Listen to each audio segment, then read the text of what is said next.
I've worked on planes long enough to think I've seen it all. Crying babies, rude passengers, even the occasional marriage proposal at 30,000 feet. But nothing prepared me for what happened on that flight.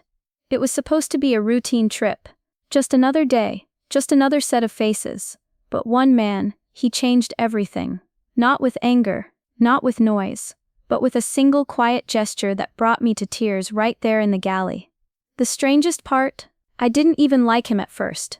In fact, I yelled at him. Snapped, really. I was tired, irritated, and honestly carrying more emotional baggage than the cargo hold. And when he spoke to me, I made a decision based on nothing but appearance and tone. I thought I knew who he was, but I was wrong. So wrong. That day I learned that pain doesn't always scream. Sometimes it sits in silence, and sometimes the people we least expect are the ones who see us the clearest. If you've ever judged someone too quickly, or been judged yourself, this story might feel familiar. Because I thought I was the one doing my job that day. But it turns out, I was the one who needed saving. I've been a flight attendant for over a decade, long enough to know which days are going to test you before the passengers even step on board. That morning started with a 2-hour delay due to weather, which already had everyone on edge. We were down one crew member, meaning extra work for the rest of us. My feet were sore before we even took off, and I hadn't had a proper meal in nearly 12 hours. But worse than any of that was what I was carrying inside, something I hadn't told anyone. My mom had just been diagnosed with something serious. I hadn't processed it yet, and maybe I didn't want to. I just kept showing up to work, going through the motions, hoping the skies would keep me distracted. Boarding began, and as expected, people were grumpy. Complaints about overhead bin space, about the delay, about the temperature on the plane. Same song, different day. I nodded, smiled, bit my tongue. I was used to it. But then he stepped on. Middle-aged, quiet, worn-looking. He wore a faded gray hoodie, jeans, and carried a small bag that had clearly seen better days. His face was unreadable. No smile, no frown, just still. He didn't say much, just handed over his ticket and walked down the aisle. Something about him felt off, not threatening, just difficult. The kind of passenger you keep an eye on. Maybe it was how he didn't look anyone in the eye. Maybe it was the way he clutched that old canvas bag like it held something more than clothes. I made a mental note, keep your patience with that one. But if I'm being honest, I'd already judged him. I assumed he'd be trouble, or demanding, or just one more headache I didn't need that day. I had no idea that the man I was already labeling as a problem would soon teach me one of the deepest lessons of my life. And it started with a seat mix-up, and me losing my cool. The first real moment between us happened sooner than I expected. He approached me quietly, his voice low but polite. "Excuse me, is this my seat?" He held up his boarding pass, pointing to the number printed clearly on it. I barely glanced at it, distracted by a passenger arguing a few rows back. "Yes, it is," I said sharply, not bothering to soften my tone. "Please sit down." He hesitated for just a second, long enough for me to notice, and then moved toward his seat. I thought that was the end of it.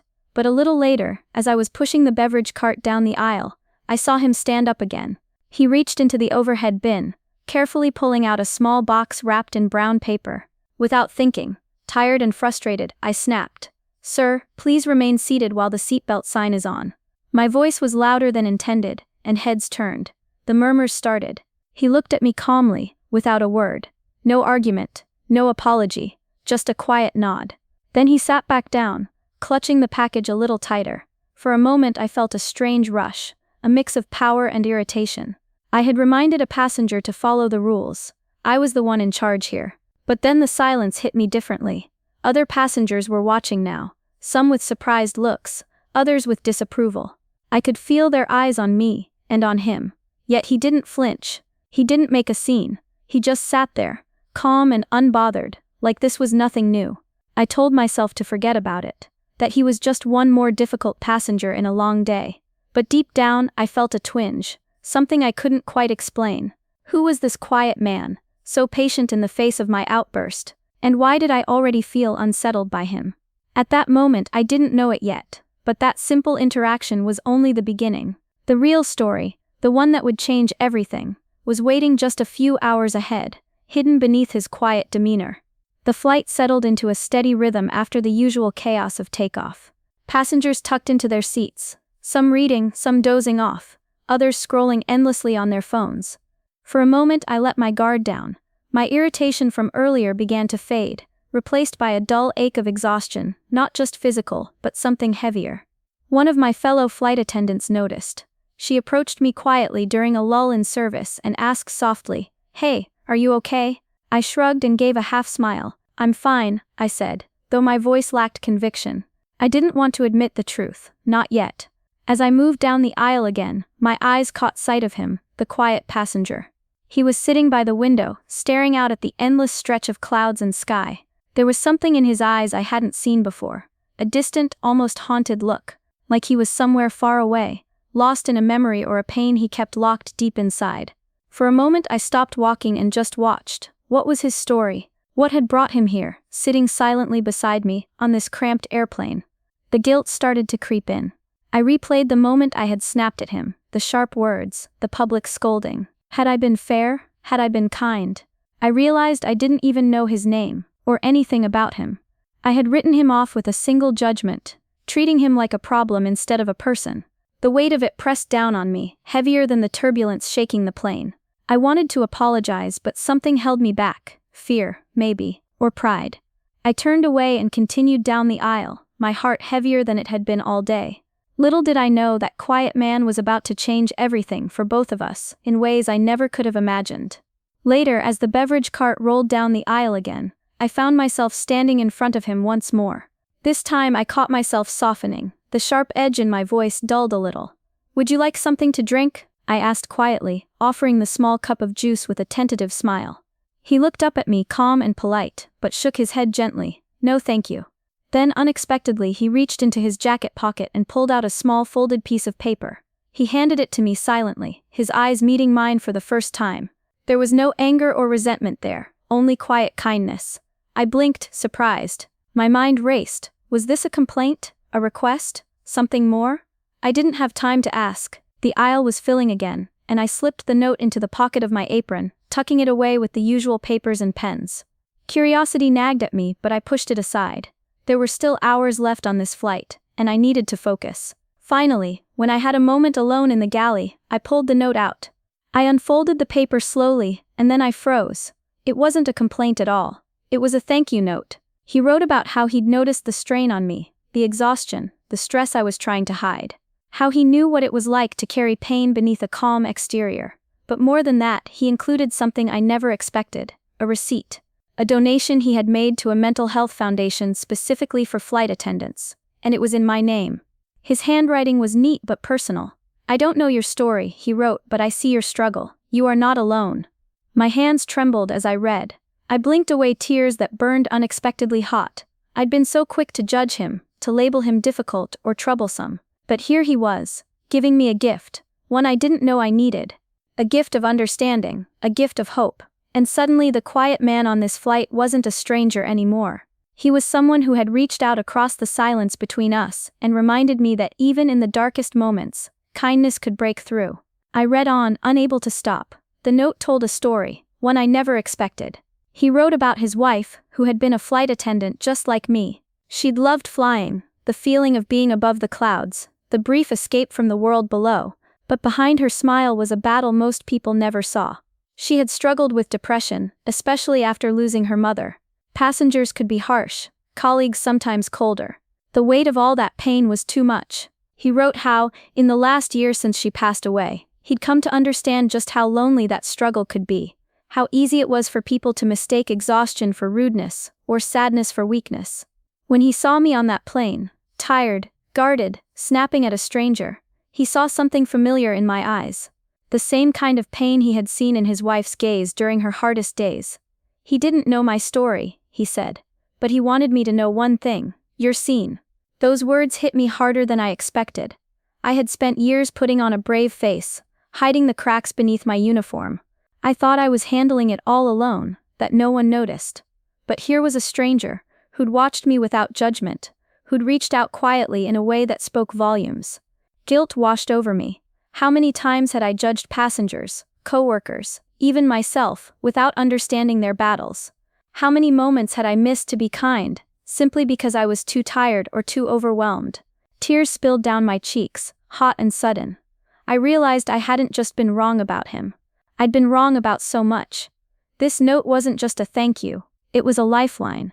And in that cramped airplane galley, surrounded by the hum of engines and the soft clatter of cups, I felt something shift inside me, something I hadn't felt in a long time: hope. With the note still trembling in my hands, I knew I had to find him. I walked down the aisle slowly, my heart pounding in my chest. There he was, still sitting by the window, his quiet presence somehow comforting now. I took a deep breath, trying to steady myself. "Excuse me," I said softly, my voice catching. He looked up, calm and kind as ever. He gave a gentle smile, the kind that made you feel like everything was going to be okay. "It's all right," he said simply. "I understand." We spoke quietly then, in a way I hadn't expected. He told me about his wife, how much she loved flying, even on her hardest days, how the sky was her escape and her home. She had been proud to wear the uniform, proud to serve others, even when the job was tough. Listening to him, I realized just how much I'd taken for granted, the resilience it took to keep smiling, to keep showing up, no matter what. We didn't need many words. There was an unspoken understanding between us, a shared moment of compassion in the middle of thousands of miles in the air. In the cramped galley, with the plane humming around us, we stood in silence. Neither of us rushed to fill it, because sometimes silence says more than any conversation ever could. In that quiet space, I felt a connection deeper than anything I'd expected to find on a flight. Two strangers, bound by loss and kindness, sharing a moment that neither of us would forget. Later, alone in the quiet of the cabin, I found myself thinking deeply about everything that had happened. How easy it had been to judge that man, just by his quietness, his worn clothes, the way he kept to himself. How quickly I had assumed he'd be difficult, even before I really knew him. I realized that I'm not the only one who does this.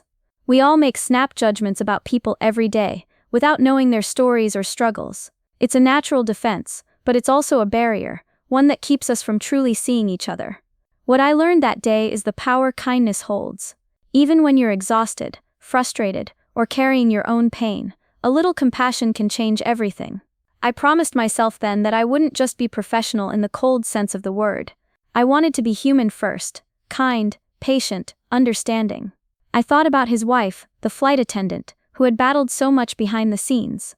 I wondered how she felt when people mistreated her, not knowing her story, not seeing her pain. I realized that everyone deserves to be seen, and more importantly, to be treated with kindness. That quiet man reminded me that beneath every face is a story we don't know, and sometimes all it takes is one moment of understanding to make a difference. The plane finally touched down, the wheels rolling against the runway with a gentle thud. Passengers began gathering their belongings, preparing to leave the cramped space that had been their home for the past few hours. As I moved through the aisle one last time, I spotted him, the quiet man from earlier. He caught my eye and offered a small, warm smile, the kind that held gratitude and something deeper, almost like a silent thank you. He gave a slight nod and disappeared into the crowd of hurried travelers, blending back into the world outside the airport walls. I stood there for a moment, clutching the note tightly in my hand. Something inside me had shifted, something that couldn't be undone. I realized that from now on I would look at every face on every flight a little differently. No longer just passengers or difficult travelers, but people, each carrying their own unseen stories, their own quiet battles. That day, the sky didn't just carry us across miles, it carried a lesson I would never forget. A lesson about kindness, about understanding, and about seeing people for who they really are. And it all started with one quiet man, sitting silently by the window, who taught me how to truly look. We never truly know what someone else is carrying beneath the surface, the pain, the struggles, or the battles they fight in silence. Sometimes the kindest gestures come from those we least expect. That quiet man who barely spoke and never caused a scene, came on that flight a stranger to me. But through a simple note and a thoughtful act, he gave me something I'll carry with me forever. He reminded me that kindness isn't just a courtesy, it's a lifeline. And that seeing people for who they really are means looking beyond the surface, beyond the tired faces and the worn clothes. It means recognizing the humanity in every person, even when it's hard, even when you're exhausted, even when your own heart feels heavy. That flight changed me. And I hope that if you've listened closely, it changes you too. Because sometimes the smallest moments of compassion can make the biggest difference. If this story touched your heart, please take a moment to like and comment your thoughts below. Share this video with someone who needs a little reminder of how far kindness can go, even in the smallest gestures. And don't forget to subscribe for more powerful true stories that inspire, heal, and remind us all of the good in the world. Together we can spread more kindness, one story at a time.